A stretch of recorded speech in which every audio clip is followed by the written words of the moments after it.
It's great to see you all, and it's great to be back, because I actually visited SOCOM and the MacDill Air Base back in 2017. And I was briefed, and today I was briefed again, and a lot has changed. And that reflects that you are able to adapt to a changing world, and that you reflect that we are facing different threats and different challenges now than we did back in 2017.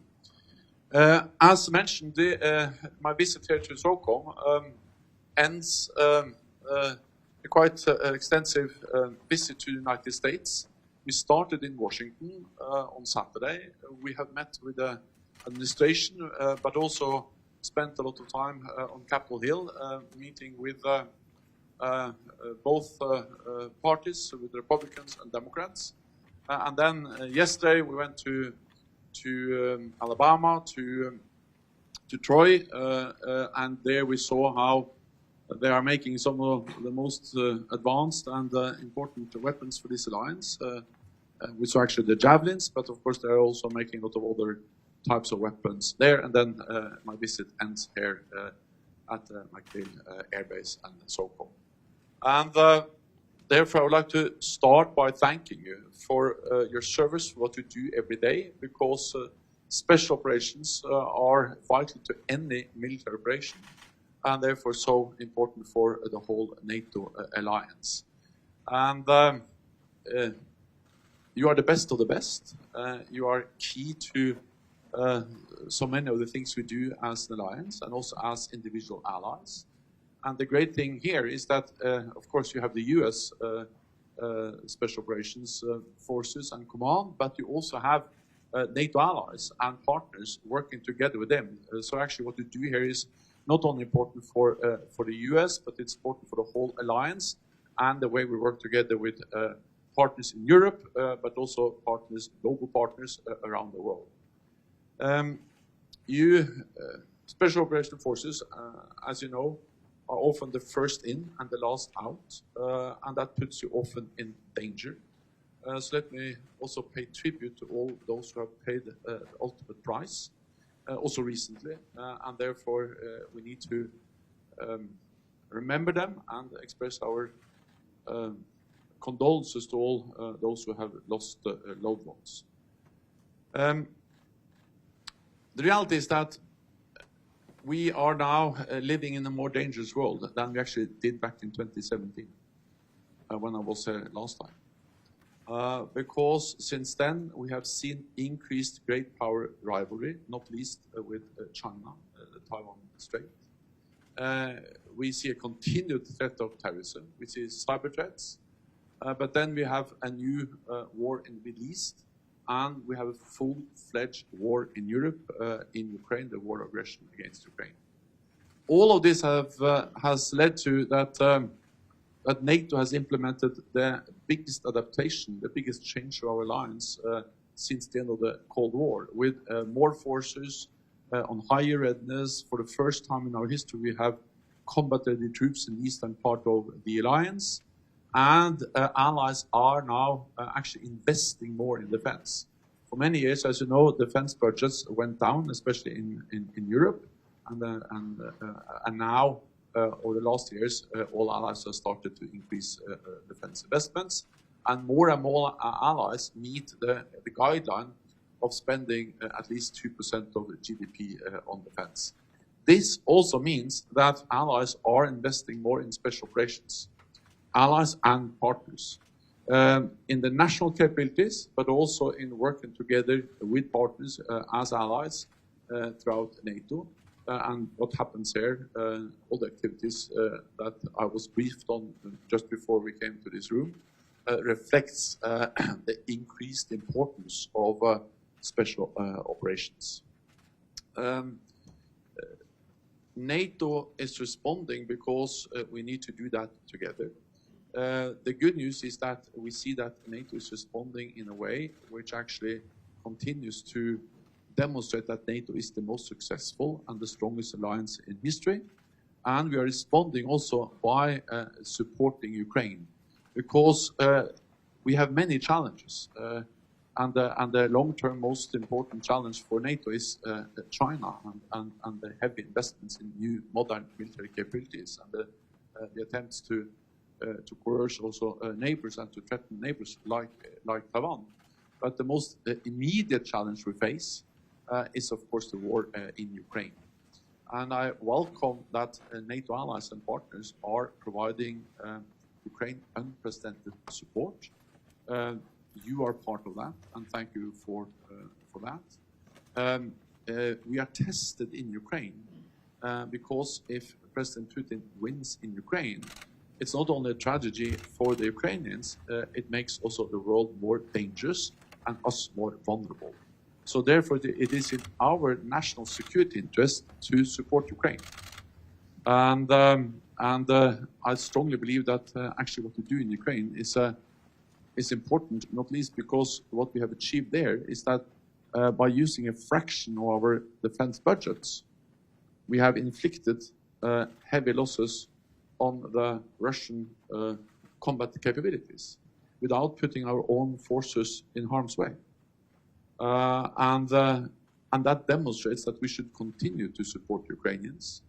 Of course, we all hoped for greater achievements in the offensive the Ukrainians launched last year. But we have to remember where this started. When the full-fledged invasion was launched by Russia back in February 2022, many feared that Russia was going to take control over Kiev within days and the rest of Ukraine within weeks. That did not happen.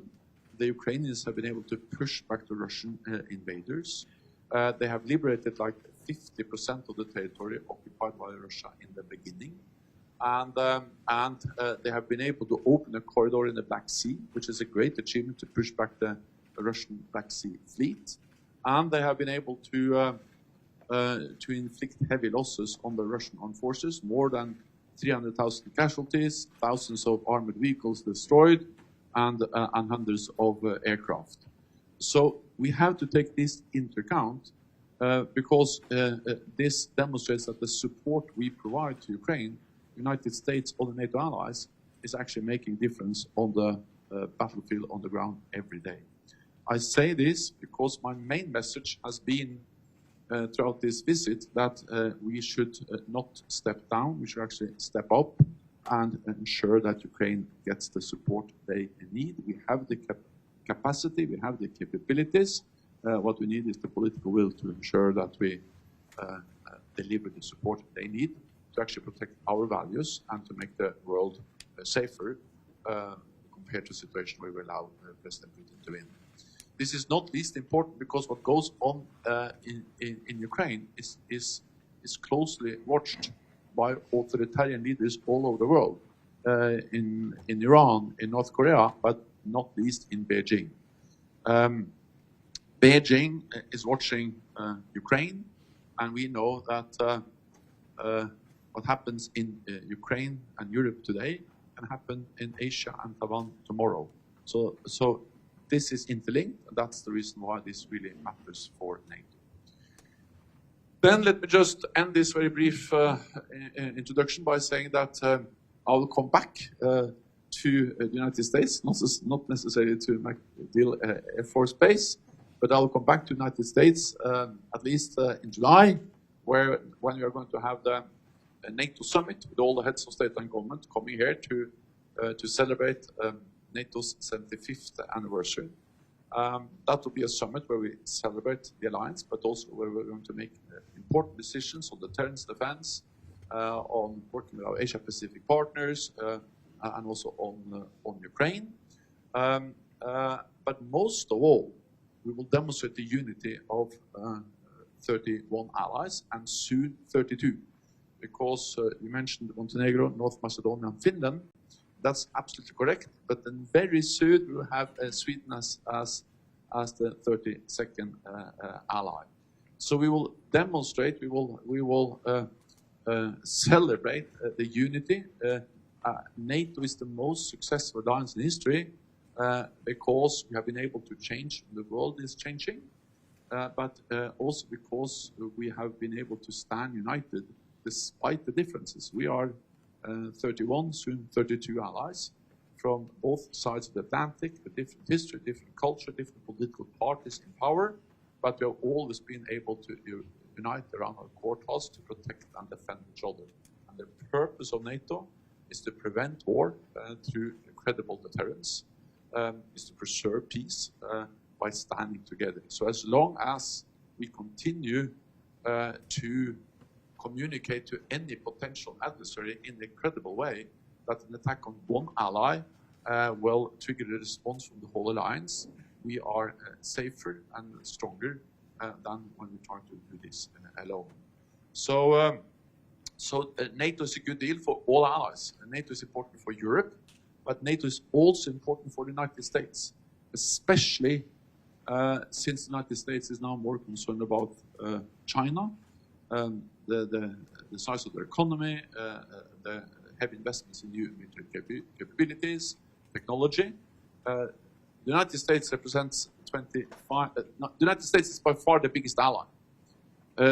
At the same time, we have to know that the United States represents 25%, a quarter of the world economy, the world's GDP. Together with 31 NATO allies, we represent together 50% of the world's GDP and 50% of the world's military might. So NATO is a good deal for the United States. NATO makes also the United States stronger and more secure. So in NATO we stand together because it benefits us all, and that's what we're going to celebrate when we have the NATO summit in July. So thank you so much, and then I'm ready to take some questions.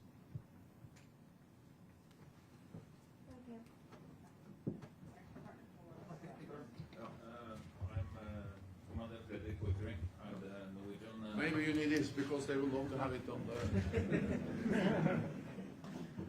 Yes, sir. I'm Commander Fredrik Borchgrevink, the Norwegian exchange officer to US SOCOM J3 International. I have one question. With Sweden's impending membership, what does the future of the NATO alliance look like for other countries that would join? Norwegians are everywhere, you know. You cannot get rid of them. No.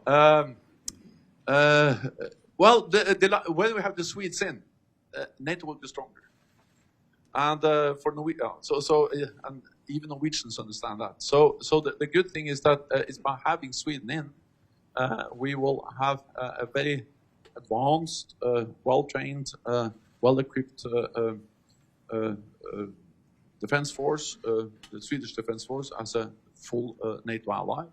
That will be important for Sweden. It will be important for the Nordic region. It will be also in particular important for the Baltic region, because if you look at the map, you see the Baltic Sea and you see Sweden, and of course our ability to reinforce the Baltic states will be significantly enhanced with a Sweden member. And of course that comes on top of Finland, which then also further strengthens NATO's presence in the Baltic and Nordic region. But most of all, it will just make NATO stronger in all ways, and it also demonstrate that President Putin made a huge strategic mistake when he invaded Ukraine, because we have to remember that just weeks and months before that invasion, it was in December 21, he sent a letter, a draft treaty he wanted NATO to sign. It was some kind of ultimatum where he said that he demanded that NATO should reject or say clearly no more NATO membership, to close NATO's open door for new members. That included Ukraine, but also Finland and Sweden. That NATO should remove its forces from the eastern part of the alliance, also from Poland and from the Baltic countries, Romania. And of course we said that's not possible. He invaded Ukraine because he wanted less NATO. Putin is getting the exact opposite. He's getting more NATO troops in the eastern part of the alliance. We have reinforced our presence there. He Finland is already a member. Sweden will soon be a member. And Ukraine is closer to NATO membership than ever before. So it demonstrates the big strategic defeat that Putin has suffered by invading Ukraine, and Sweden is part of that picture. And I'm looking forward to have Sweden as a full member.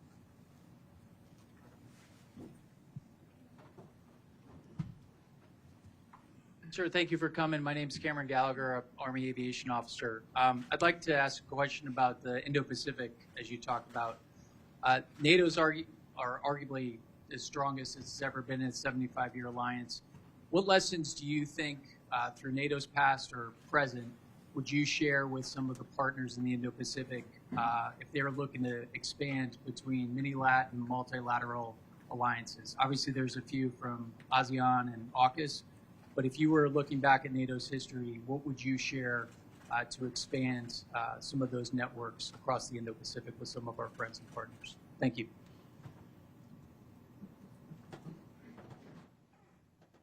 NATO is a regional alliance. NATO is an alliance of North America and Europe, and we will remain a regional alliance. So NATO is not going to be a global alliance with Article 5 applied for countries in, for instance, the Asia Pacific. But NATO, as an alliance of North America and Europe, we face global threats. And the reality is that's nothing new. Terrorism is global. That brought NATO to Afghanistan. Cyber is global.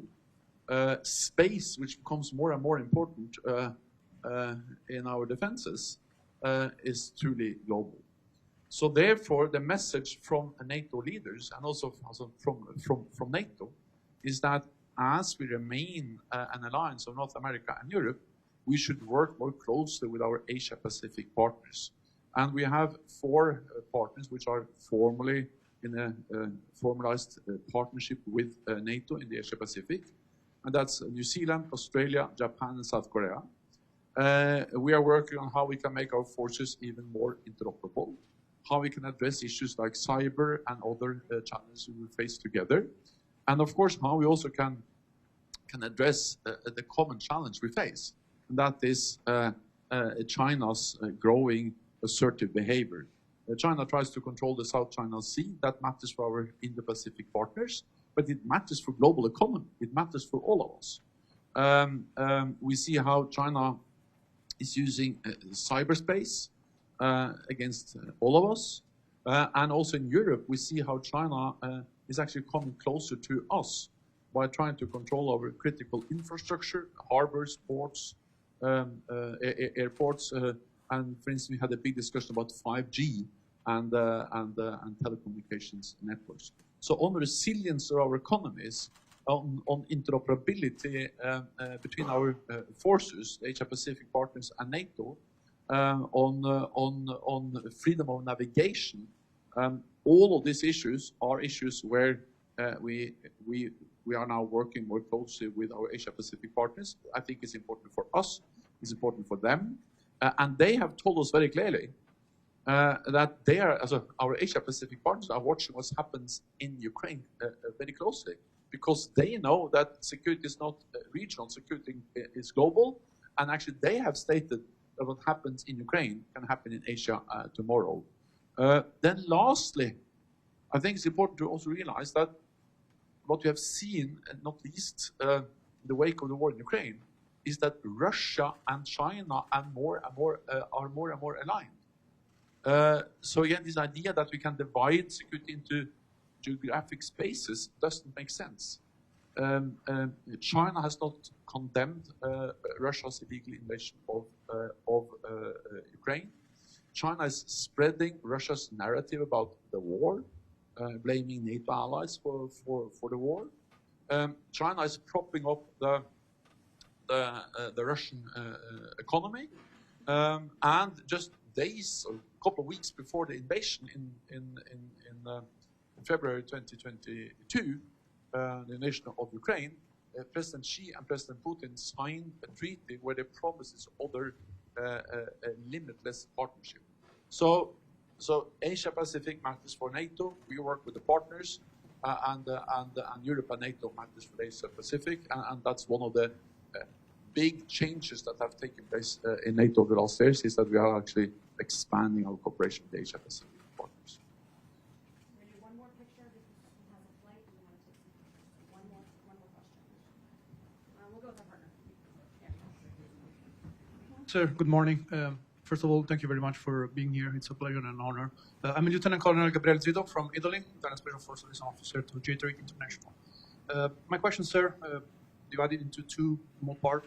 First, you mentioned space and cyber. How do you see NATO facing this new emerging threat in the multi-domain? And what are the biggest challenges, in your opinion? Talking about challenge, how do you see NATO facing combating private military companies? Thank you.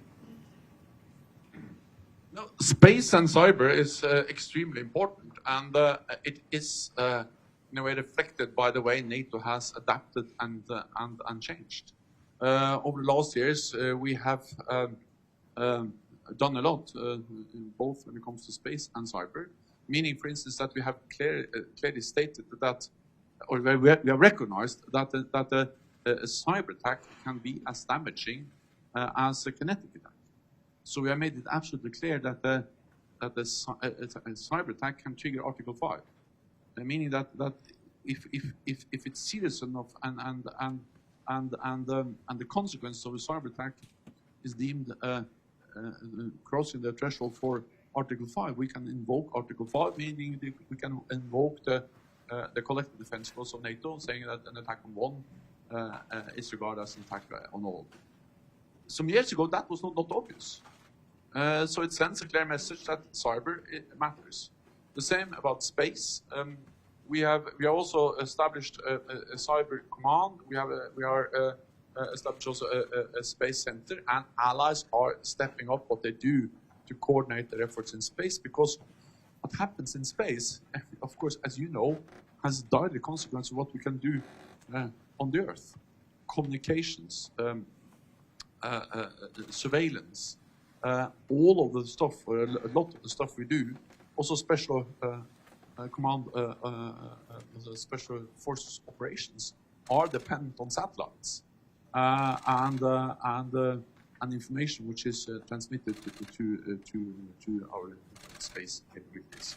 So, and many of them are also, and we see that also our potential adversaries are building up capabilities to actually attack our communication systems in space. So space and cyber will be integrated in any future military conflict. There's no way to separate that. It's also part of what's going on in Ukraine today or in the South China Sea. So that's a huge challenge. For me, it just demonstrates the importance of NATO. Because it demonstrates the importance of all allies contributing in different ways. It also demonstrates that, of course, big allies do more than smaller allies. But Luxembourg, one of the smallest NATO allies, they actually have quite advanced space capabilities, which they share with all allies. So meaning also that even small allies can contribute to the great task of the whole alliance. So it demonstrates a need for interoperability, it demonstrates a need for allies working together, and you know, as special forces, that also space and cyber is key to what you do. So yeah, that's what I have to say. Then once again, thank you so much. It has been a great honor to be here, and thank you for your service. I'm extremely grateful, and on behalf of the whole of NATO, thank you so much, and I look forward to working with you. Thank you.